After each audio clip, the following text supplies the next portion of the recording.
নমস্কার, কেমন আছেন সবাই? আপনাদের সকলকে স্বাগত জানাই চ্যানেল রূপা মুখার্জিতে। জয় কৃষ্ণকালী মায়ের, জয় কৃষ্ণকালী মায়ের আশীর্বাদ আমাদের সকলের উপর এভাবেই বর্ষিত হতে থাকুক। দেখুন, অনেকে বলে থাকেন এবং মঙ্গলা দেবী রিসেন্ট একটি লাইভে এসে বলেছেন ভক্তদের উদ্দেশ্যে যে অনেকেই এই কমপ্লেন করে থাকেন যে মঙ্গলা দেবী কোনো একটা ম্যানেজমেন্ট নেই, ভীষণ মিসম্যানেজমেন্ট। কে মঙ্গলা দেবী সেটাই বোঝাতে পারা যায় না, বুঝতেও পারা যায় না। সবাই ধাক্কাধাক্কি ছুটোছুটি লাফালাফি করছে। আর কেউ একটা মেয়েটের মতন মহিলা কপালে ত্রিশূল ঠেকিয়ে দিচ্ছে, মায়ের দর্শন করতে পারছি না, মায়ের মুখ দেখতে পাচ্ছি না। এমন অবস্থা ভাবা যায় না। তো ডাইরেক্ট উনি ঠিক এই ভাষাতেই এই প্রসঙ্গটি তুলেছেন এবং বলেছেন, তিনি স্বীকারও করেছেন যে এক সিকিউরিটি মা ও আর এক সিকিউরিটি করা এক ভদ্রলোক, এই দুজনের পক্ষে এত ভিড় সামাল দেওয়া এক প্রকার অসম্ভব হয়ে উঠেছে। তাই তাকে সব দিকটা দেখতে হয়। এবং উপরন্তু আছে বিরোধী পক্ষের গুপ্তচরেদের আনাগোনা। তারা এসে ভিডিও এমনভাবে করছে এবং ছাড়ছে, প্রতিদিনই তারা লোক পাঠাচ্ছেন। এটা আমি বলছি না, মঙ্গলা দেবী নিজেই বলছেন। তো এই সমস্ত কিছু ব্যাপারে উনি কিছুটা বীতশ্রদ্ধ হয়ে গেছেন, তবুও তিনি ভক্তদের যথাযথ সেবা করছেন। তো ব্যাপারটা এখানে মিসম্যানেজমেন্টের নয়। ভক্তরা যারা আসছেন তাদের মধ্যে তো কিছু মেলানো মেশানো মানুষ থাকে না, কেউ কেউ এই কমপ্লেন করছেন এবং পরবর্তীকালে তিনিই আবার যখন উপকার পাচ্ছেন তখন তিনি কিন্তু নিজের বয়ান বদলাচ্ছেন। এবং পরবর্তীকালে তিনি সেই ভক্ত যিনি প্রথমে কমপ্লেন করেছিলেন, তিনি এক লাইভে মঙ্গলা দেবীর কাছে এটাও স্বীকার করেছেন যে মা, আমার ভুল হয়ে গেছিলো এরকম কথা বলা, আমি যে উপকার পেয়েছি তা বলে বোঝানো নয়। তাহলে দেখছেন, অভিযোগ করার আগে দেখুন যে একটা মানুষ কী সামলাচ্ছেন, কতটা সামলানো প্রয়োজন, কি করলে তবে এটা হওয়া প্রয়োজন, কি করতে হয় তাকে। এই বিষয়ে মঙ্গলা দেবীর ঠিক কী মতামত আমরা শুনে নেব। তবে তার আগে আপনাদের কাছে অনুরোধ, ভিডিওটি ভালো লাগলে অবশ্যই লাইক, শেয়ার, কমেন্টস করবেন, চ্যানেল সাবস্ক্রাইব করে পাশে থাকবেন।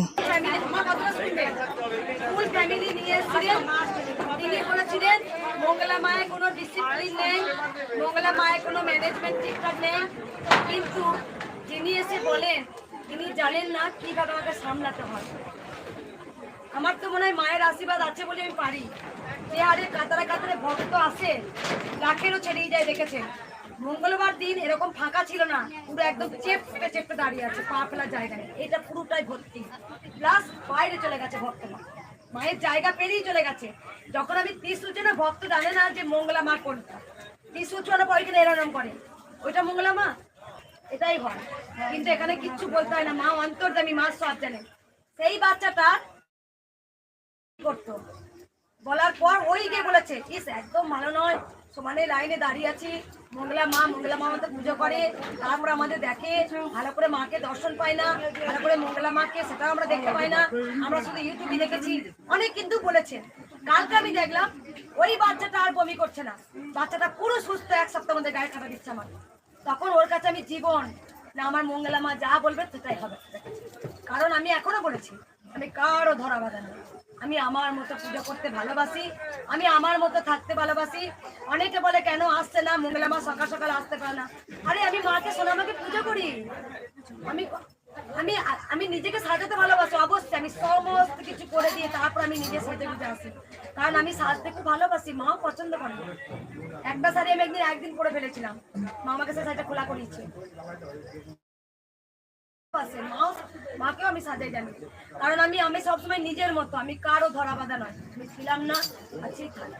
যাই হোক, এখানে যে এত ভক্ত আছেন দাঁড়িয়ে থাকেন প্রত্যেকদিন, আজকে তো কম, 4 ভাগের 1 ভাগ ভক্ত এসছেন। আজকে শনিবার মঙ্গলবারটা আপনারা দেখেছেন, এই চেপতে চেপতে থাকে ভক্তরা, দাঁড়ানো কথা বলার সময় পায় না, আসছে একদম উপচে পড়ে, টাকা করে আমি 30 ছুঁয়াই সঙ্গে সঙ্গে চলে যাই।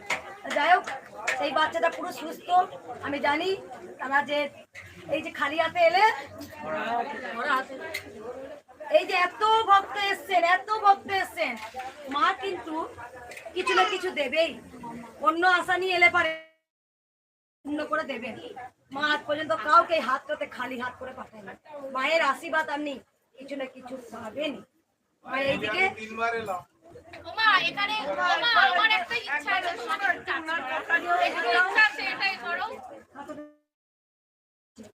কিছু কিছু বলে দিই, যেগুলো হচ্ছে খালি হাতে এলে ভরা হাতে যাবেন, মায়ের আশীর্বাদ কোনো না কোনো মাধ্যমে আপনি পাবেনই এখানে এসে।